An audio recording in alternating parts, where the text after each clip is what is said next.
പണ്ട് പണ്ട് നമ്മുടെ നാട് ഭരിച്ചിരുന്നത് മഹാബലി എന്ന ചക്രവർത്തിയായിരുന്നു. വളരെ ദാനധർമ്മിഷ്ഠനും നല്ലവനുമായ അസുര ചക്രവർത്തിയായിരുന്നു മഹാബലി. മഹാബലിയുടെ ഭരണത്തിൽ അസൂയപ്പെട്ട ദേവന്മാർ മഹാവിഷ്ണുവിൽ അഭയം തേടി. മഹാവിഷ്ണു വാമനനായി അവതാരമെടുത്ത മഹാബലിയുടെ അടുത്തെത്തി. പ്രഭു, നമുക്ക് തപസ് ചെയ്യാൻ 3 അടി മണ്ണ് ദാനമായി നൽകിയാലും? അതിനെന്താ, അങ്ങേക്ക് എത്ര വേണമെങ്കിലും അളന്നെടുത്തുകൊള്ളൂ.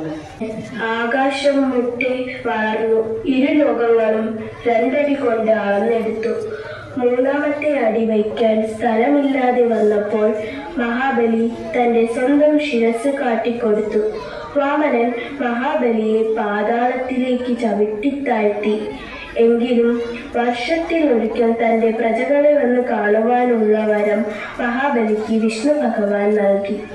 അങ്ങനെ ചിങ്ങമാസത്തിൽ തിരുവോണനാളിൽ മഹാബലി നമ്മെ കാണാൻ വരുന്നു എന്നാണ് വിശ്വാസം. മഹാബലിയെ വരവേൽക്കാനായി കേരളീയർ പുത്തനുടുപ്പൊക്കെ ധരിച്ചു അത്തപ്പൂക്കളമൊക്കെ ഇട്ട് സദ്യയൊക്കെ ഒരുക്കി മാവേലിയെ കാത്തിരിക്കുന്നു.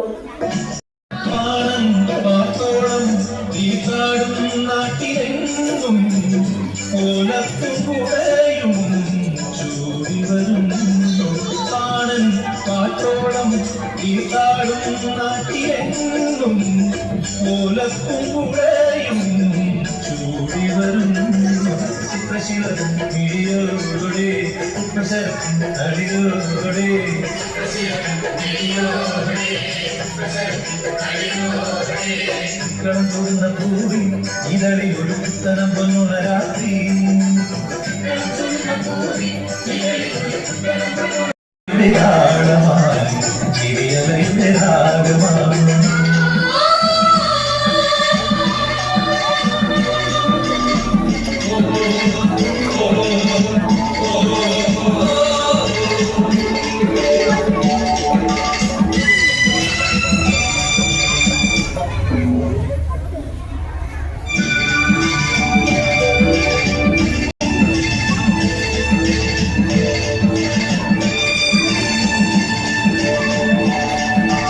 ഓണസദ്യയും വളരെ കെങ്കേമമാണ്.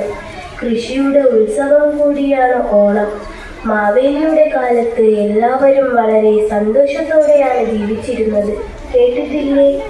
മാവേലി നാട് വാണിടും കാലം മനുഷ്യരെല്ലാരും ഒന്നുപോലെ ആമോദത്തോടെ വസിക്കും കാലം ആപത്തങ്ങൾക്കും മുട്ടില്ല ദാനം.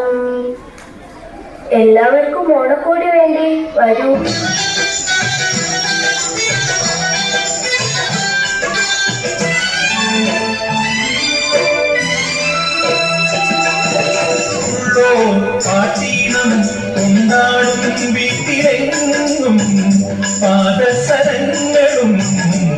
ചാത്തി വരുന്നു ഉള്ളോ പാട്ടീണം കൊണ്ടാടും വീട്ടിലെങ്ങും പാദസരങ്ങളും ചാത്തി വരുന്നു ഇന്ദ്രധനുസ് അഴകോടെ ചന്ദ്രകളോടെ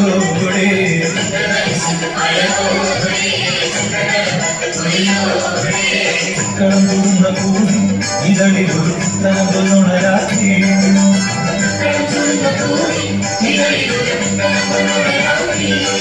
ഓണം തിരുവോണം തിരുവോണം ചിറകടിയുടെ താളമായി ചിരിയലയുടെ രാഗമായി മഴവില്ലി പൂയനാടി വരവായി ഒരു ചിങ്ങക്കാറ്റു തേടി വരവായി കടമ്പുന്ന കൂടി ഇതളിലൊരു തനമ്പൊന്നുണരാക്കി